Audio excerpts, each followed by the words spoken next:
Bismillahirrahmanirrahim. Assalamualaikum warahmatullahi wabarakatuh. Hari ini pembahasan mengenai implementation dari COVID itu sendiri, Control Objective for Information and Related Technology. Dan sebelumnya masih melanjutkan dengan pertemuan kemarin. Hari ini lebih ke fokus ke COVID, framework COVID, dan bagaimana tantangan manajemen di dalam penggunaan SIM itu sendiri.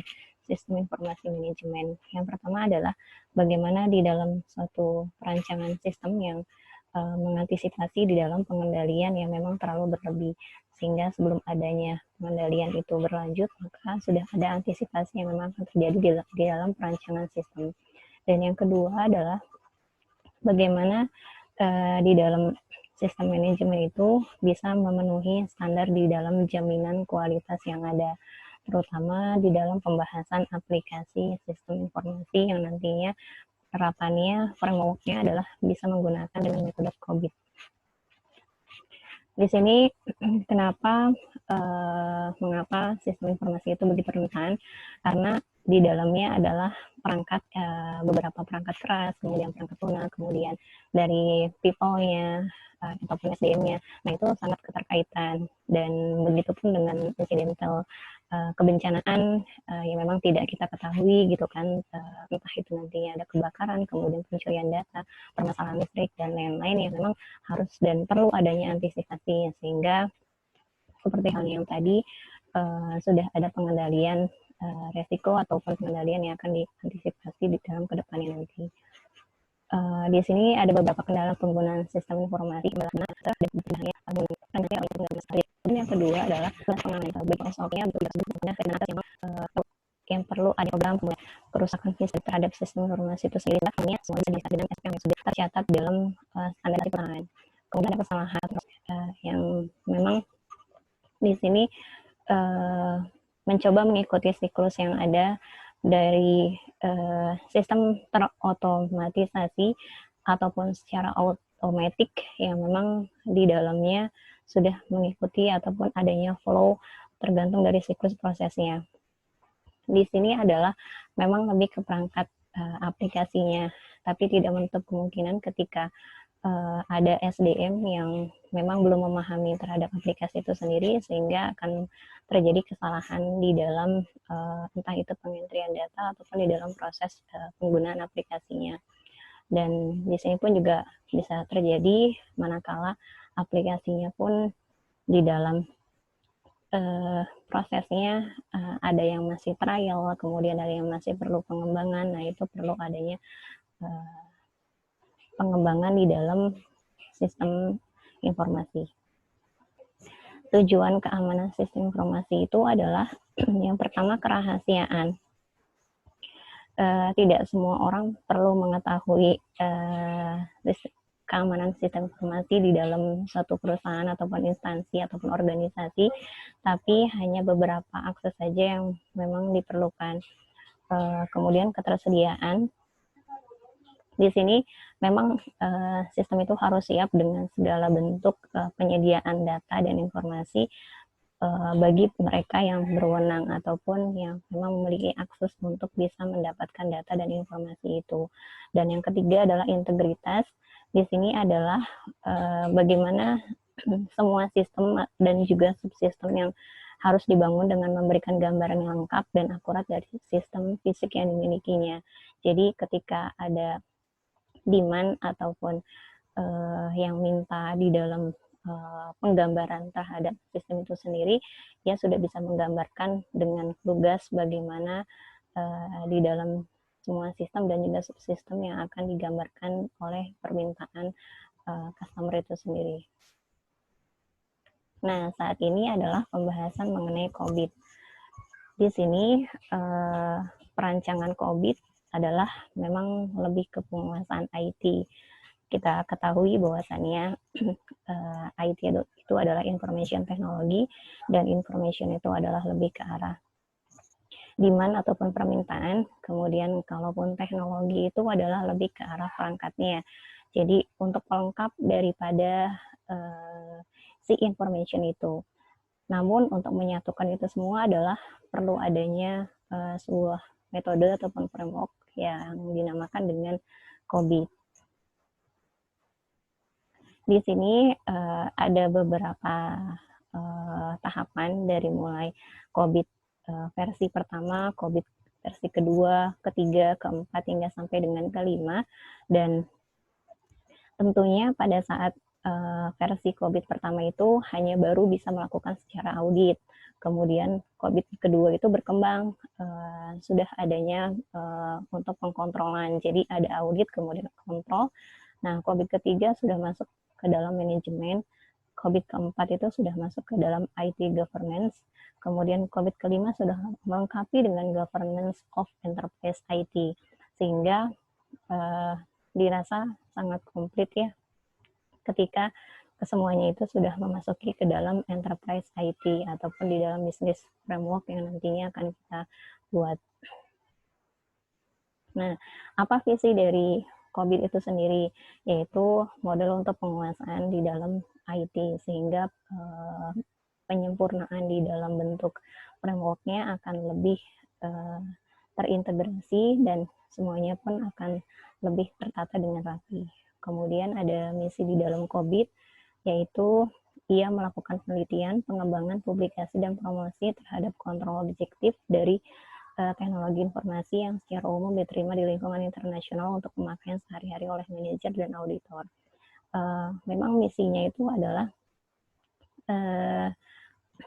lebih ke arah untuk penampilan framework-nya, sehingga perusahaan itu jauh lebih bisa mengontrol dari bukan hanya mengontrol ya, tapi juga bisa melakukan pengembangan, kemudian bisa memantau juga dari SDM-nya, dan semua sisi itu akan tampak dan akan melakukan suatu manajemennya secara terstruktur.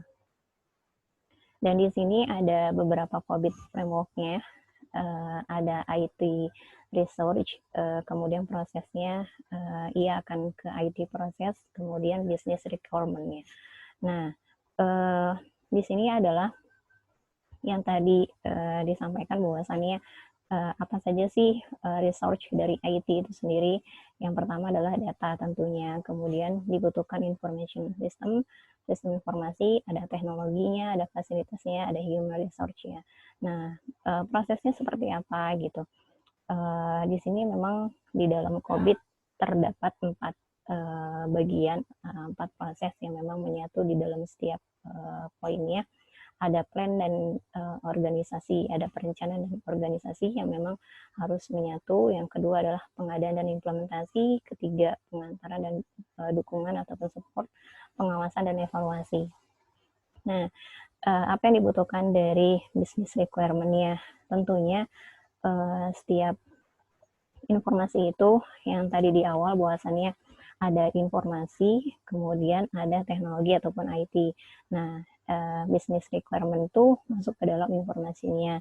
Tapi kalau misalkan teknologinya ini masuk ke dalam data, informasi, aplikasi. Nah, kemudian kenapa sih dibutuhkan? Diumpamakan business requirement itu adalah sebagai demand ataupun permintaan customer. Dia harus efektif gitu kan. Ketika dibutuhkan maka seefektif mungkin yang akan dihasilkan informasinya. Kemudian efisiensi juga dan kerahasiaan terutama memang harus dari kedua belah pihak harus sama-sama bisa menjaga kerahasiaan. Kemudian integritasnya, ada ketersediaan ketika dibutuhkan, maka ketersediaan data itu selalu ada, pemenuhan juga. Kemudian kehandalan terhadap informasi. Ini yang tadi sama, kemudian COBIT yang tadi terdapat 4 domain, sama halnya penjelasan dengan yang di atas. Nah, di sini ada beberapa domain yang memang sangat terperinci, seperti apa plan and organize itu sendiri gitu kan. Ya, pastinya kalau di dalam suatu perencanaan kita akan membicarakan mengenai strategi dan juga taktik, dan tidak terlupakan juga ketika sudah ada perencanaan maka perlu adanya visi dan misi yang terbangun, visi dan misi yang terbentuk, kemudian adanya organisasi dan infrastruktur. yang akan dibangun seperti apa sesuai dengan visi dan misi dari setiap instansi, setiap organisasi ataupun setiap lembaga.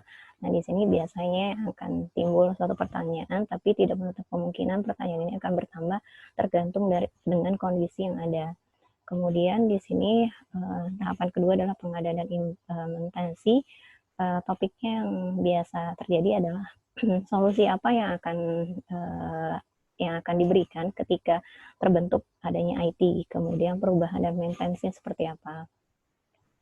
Di sini ada deliver and support, yaitu layanan pengantaran dan dukungan proses dan penyusunan yang lebih ke arah supportnya, lebih ke arah timeline-nya, dan lebih ke arah pengolahan di dalam proses aplikasi itu sendiri.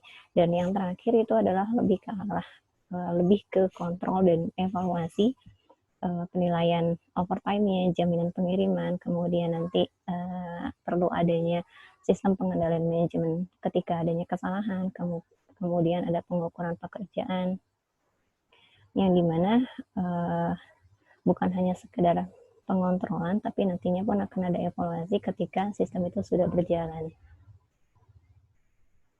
Dan ini yang tadi ya, yang masuk ke dalam kategori information. Jadi ibaratnya ada, kalau dibayangkan menjadi 3 bagian, ada information, COBIT sebagai prosesnya, kemudian T-nya, teknologi itu adalah lebih ke arah aplikasinya, kemudian lebih ke SDM-nya, lebih ke standarisasi perusahaannya, seperti itu. Nah, ini yang tadi juga ada di atas, ada COBIT framework-nya, tapi yang menggunakan dengan model waterfall. Langkahnya dari IT proses, kemudian business requirement, control statement, hingga sampai dengan kontrol praktis. Jadi pertama adalah ia harus melakukan pengendalian si IT prosesnya itu sendiri, kemudian di list untuk kebutuhan bisnis yang ada di dalam IT, dari IT-nya, kemudian dimungkinkan dengan adanya pengontrolan terhadap sistem yang memang berjalan, kemudian hal apa yang nantinya bisa dijadikan sebagai pemicu untuk langkah-langkah yang bisa dijadikan sebagai model sistem itu. Nah, di sini ada COBIT framework, contoh yang memang ada di dalamnya itu bisnis objektif. Makanya ada IT research-nya, bisnis objektifnya apa, seperti halnya tadi information, ada effective, efisiensi, kemudian integrity, reliable, kemudian ada IT research-nya, itu masuk ke dalam data, application system, teknologi, facility, dan people. Lebih diingat, kalau misalkan sudah masuk ke dalam teknologi, itu berarti sudah masuk ke dalam datanya, kemudian sudah masuk ke dalam aplikasi itu sendiri, kemudian sudah masuk ke dalam SDM-nya ataupun people. Kemudian baru masuk ke dalam plan and organize, seperti yang tadi ya.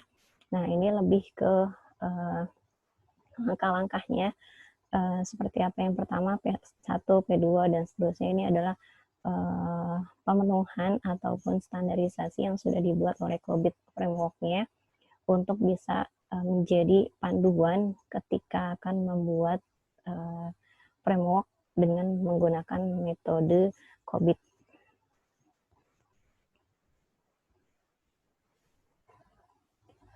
Ini sama seperti halnya dengan yang tadi.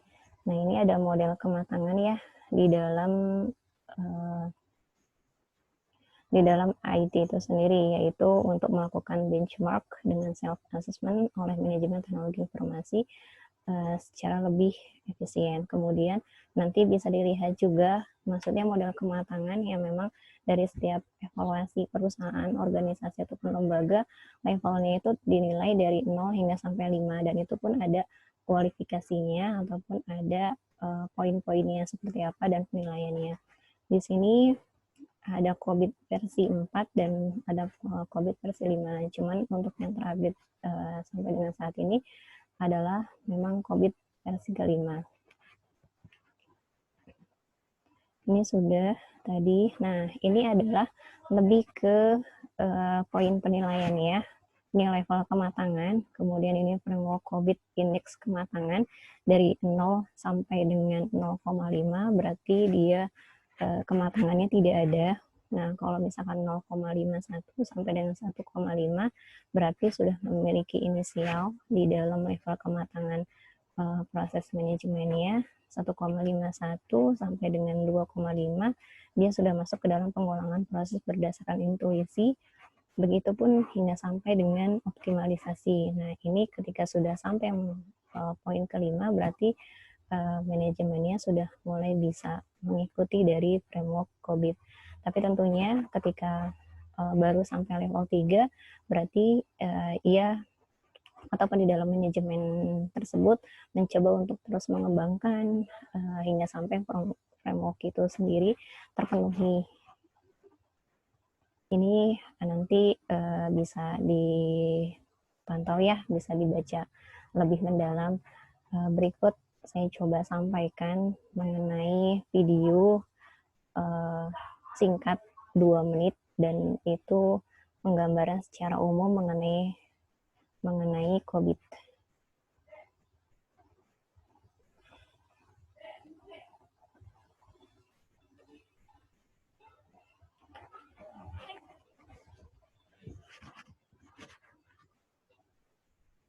Information is an increasingly important resource that organizations compete with by creating better products and services ahead of their rivals. So ensuring that organizations manage information correctly is a business imperative. Codify is a globally recognized and comprehensive business-focused framework that helps organizations make the best use of their information and technology by providing a governance efisiensi. Nah, ini semuanya ada monitor, run, build, plan, monitor, direct, and evaluasi.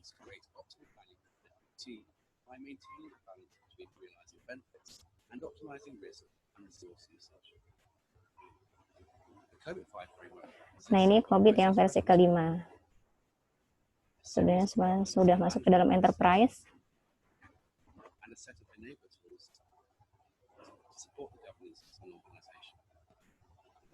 In summary, this is about providing guidance for making decisions concerning the use of information and technology to support and sustain organizational projects.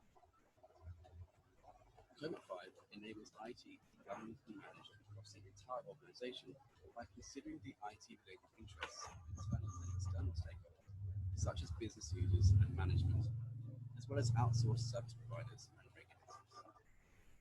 Codify is based on 5 principles that enable the organization to build an effective governance and management framework that optimizes information and technology investments and usage of IT. The framework can be implemented in organizations.